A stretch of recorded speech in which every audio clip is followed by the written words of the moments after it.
On t'aime pas tous, bien-aimés frères et sœurs. Le président Donald Trump a visiblement un sérieux problème avec son vocabulaire.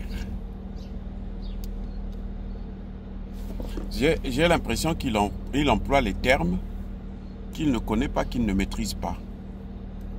Et c'est très dangereux pour le président américain parce que le président américain, c'est un des présidents les plus influents de cette planète. Donc quand il dit des choses, tout le monde, surtout les plus jeunes, sont censés l'écouter. Et puis, ils ont l'impression,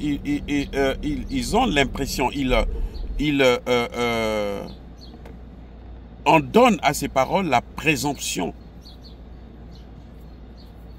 du politiquement correct. Que c'est juste, parce que le président américain dit c'est juste. C'est vrai. Les amis. Et c'est ça le problème, le danger. Parce qu'il détruit non seulement la jeunesse des pays, hein, nos pays là, du tiers-monde, nos pays pauvres, mais aussi la jeunesse américaine. Parce qu'un jeune, un enfant américain ne peut pas savoir qu'est-ce qu'un génocide. S'il entend le président américain parler de génocide en Afrique du Sud. Mais alors c'est une carence de vocabulaire qui est grave. Je comprends qu'il veut salir, il voulait salir Ramaphosa, parce que c'est dans ses habitudes, hein, comme il est, c'est un leucoderme, il a dit, je n'ai rien contre les Noirs, il y a un génocide contre les Blancs, je n'ai rien contre les Noirs. Pourquoi tu te justifies que tu n'as rien contre les Noirs? Hein? Qui s'excuse, s'accuse, les amis. Pourquoi? Il dit qu'il y a génocide, mais il dit, je n'ai rien contre les Noirs, hein, que ce soit de génocide. Et non, il dit, il y a génocide contre les Blancs. Ok? Les victimes, ce sont des Blancs. Mais il dit après, je n'ai rien contre les Noirs. C'est qu'il se reproche de quelque chose. C'est qu'il a vu que ce qu'il est en train de dire là, ça n'a pas vraiment de sens. Maintenant, pourquoi je dis que c'est dangereux pour la jeunesse américaine, d'abord, mais aussi pour la jeunesse de nos pays en Afrique. Parce que les gens vont penser que non, mais effectivement, il y a eu un génocide en Afrique du Sud. Il y a un génocide. L'apartheid n'était pas un génocide. Donc l'apartheid, ce n'était pas un génocide. Puisque ce que vous voyez, les terres là, le problème des terres là, ce sont les conséquences de l'apartheid. Il faut comprendre l'histoire d'abord. Le problème de terre en Afrique du Sud se pose à cause de l'apartheid. Parce que ce sont les conséquences. C'est ce qui découle de l'apartheid. Et qui a créé l'apartheid. Et l'apartheid a été reconnu par les Nations Unies, par les Nations Unies comme étant un génocide, un crime contre l'humanité. L'apartheid. Donc, monsieur Trump devrait, si ce n'est pas repartir à l'école, il devrait chercher quelqu'un qui va lui apprendre un peu les termes juridiques. Parce que ça, c'est ce qu'on appelle, dans le domaine politique, des gaffes. Un président ne peut pas sortir des mots comme ça par hasard, juste parce qu'il veut plaire à un certain nombre de ceux qui l'écoutent, quoi. C'est-à-dire que ceux qui ont la même couleur de peau que lui. C'est pour ça qu'il sort des termes comme ça. Ça n'a pas de sens. Parce qu'il sort les termes de leur contexte et il n'y a plus, c'est comme si c'était rien du tout. Maintenant, pourquoi je dis ça? Je dis ça parce que le mot génocide, crime contre l'humanité, crime de guerre, on reconnaît cela selon 3 critères essentiels. Les amis, vous pouvez aller à l'école. Quand je dis que Donald Trump devait soit repartir à l'école, soit chercher un spécialiste qui va lui expliquer la définition de génocide. Oui, c'est clair. Oui.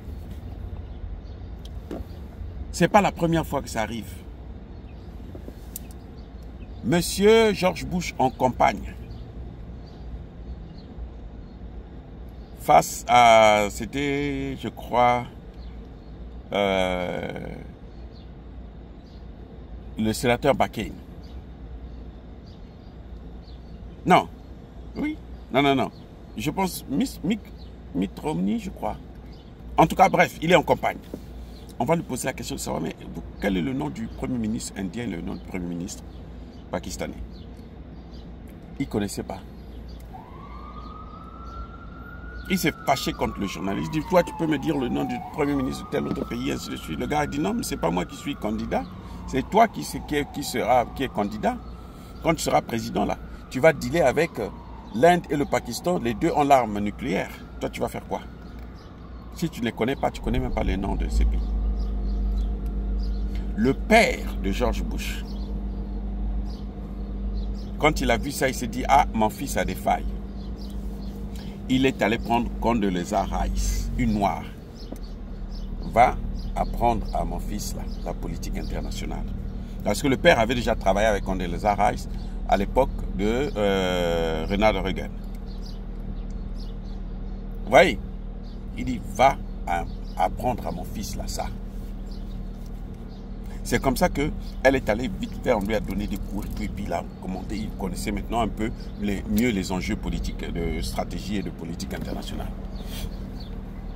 Donc quand je dis ça, ce n'est pas par hasard. Monsieur Trump, il n'est pas trop tard pour apprendre les termes. Alors, je reviens donc à la définition du mot génocide. Il y a 3 critères essentiels. Quand les 3 là sont réunis, il y a génocide, il y a crime contre l'humanité, il y a crime de guerre. D'abord, c'est le nombre. C'est la masse. Il y a plusieurs personnes. Bon, vous savez que plusieurs, ça commence par 2. Mais, en tout cas, il y a beaucoup de gens. Ça, c'est 1. 2. Il y a le critère de l'organisation. C'est-à-dire que le groupe qui commet le génocide s'organisent pour commettre un génocide. Oui, ils sont ensemble pour commettre un génocide. Donc ce n'est pas quelque chose qu'on fait comme ça par hasard, non. Il y a quelqu'un qui donne l'ordre, il prépare l'action, et puis bon, ils mettent ça en œuvre. Et 3, il y a la raison, le mobile. Ça doit être soit à cause de la race, parce qu'il s'agit des blancs, ce sont des blancs qui sont visés, ça c'est 1. 2, parce qu'il s'agit c'est pour des raisons religieuses. Et 3, parce que c'est pour des raisons politiques. Oui. Raisons politiques, on peut voir par exemple, vous voyez ce qui se passe en RDC. Ce que Kagame fait là, ça c'est un génocide en RDC. C'est pour ça qu'on a saisi Karim Khan. Parce que c'est un génocide. Vous voyez, les 3 critères là sont réunis. On tue les Congolais en masse, les Congolais, pour des raisons politiques, économiques, parce qu'on veut prendre leur terre, leur argent, leurs matières premières. Et c'est organisé par un gouvernement. Paul Kagame. C'est ça le génocide. Monsieur Donald Trump, prenez la chaise, asseyez-vous et puis écoutez. Ça, c'est un génocide. Je ne vais pas parler de là-bas au Moyen-Orient. Vous connaissez. Il y en a aussi. Je ne vais pas parler du nom parce qu'après, ils vont me faire des problèmes. Mais je parle de chez nous-mêmes. Le Congo démocratique. Kagame est en train de commettre un génocide parce que les 3 critères sont réunis. En Afrique du Sud, il n'y a pas organisation. Ça, c'est le premier point. Il n'y a pas organisation. Vous savez pourquoi il n'y a pas organisation? Parce qu'il y a un parlement en Afrique du Sud qui a pris une loi. Même le parti d'opposition, le premier parti d'opposition en Afrique du Sud, qui est un parti des Blancs, il n'a jamais dit qu'il y a un génocide contre les Blancs. Donc Donald Trump, lui, il est allé ramasser ça où? Donald Trump va prendre le discours d'un homme politique. En l'occurrence, Julius Malema. Hein? Juste Malema. Mais ce n'est pas le gouvernement. Il n'a pas le pouvoir, c'est un parti politique. À moins que Donald Trump demande à ce qu'il ne puisse plus y avoir des partis politiques. Mais si c'est ça, alors ne parlez pas de la démocratie. Parce que vous-même, vous n'êtes pas des démocrates. En Afrique du Sud, les terres là, ce sont des terres, historiquement parlant, qu'ils ont ravies aux Noirs. C'est ça la raison. On a pris une loi. Je vous ai dit tout à l'heure que ce sont les conséquences de l'apartheid. On a pris une loi, les Noirs ne doivent pas avoir des terres chez eux. Eux, ils ont tout pris. Mais les Noirs sont gentils. Ramaphosa est gentil. Et c'est ça qu'on a reproché, que nous, en tant que les vrais panafricanistes, ont reproché à Mandela. Il a tout fait, mais sauf qu'il n'a pas réglé ce problème-là, alors que c'était lui qui devrait régler ce problème. Ça faisait partie des obligations de Nelson Mandela. Quand il a pris le pouvoir, pour qu'il ne puisse pas avoir des poursuites, pour qu'il puisse avoir la réconciliation. C'était ça les conséquences,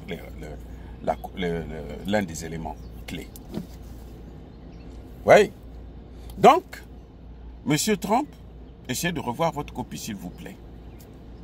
Parce que vous êtes un président, un grand président, quand vous parlez, les gens vous suivent. Les jeunes là, ils se disent, ah, c'est le président américain qui a parlé. Et si le président américain, comme là, visiblement, il ne connaît pas la définition même d'un génocide, c'est grave. Ou n'employez pas de tels termes, c'est pas bon. Les amis, soyez bénis.